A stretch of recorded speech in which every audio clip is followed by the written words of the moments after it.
بسم الله الرحمن الرحيم. هل أتاك حديث الغاشية؟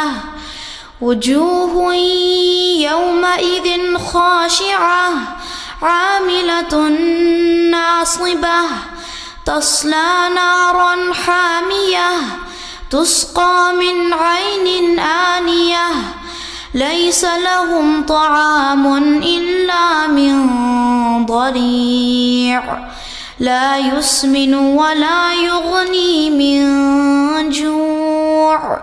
وجوه يومئذ ناعمة لسعيها راضية في جنة عالية لا تسمع فيها لاغية فيها عين جارية فيها سرر مرفوعة وأكواب موضوعة ونمارق مصفوفة وزرابي مبثوثة.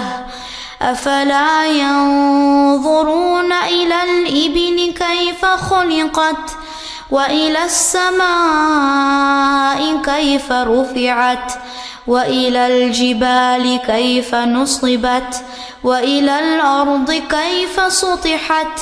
فذكر إنما أنت مذكر لست عليهم بمسيطر إلا من تولى وكفر فيعذبه الله العذاب الأكبر. إن إلينا إيابهم ثم إن علينا حسابهم.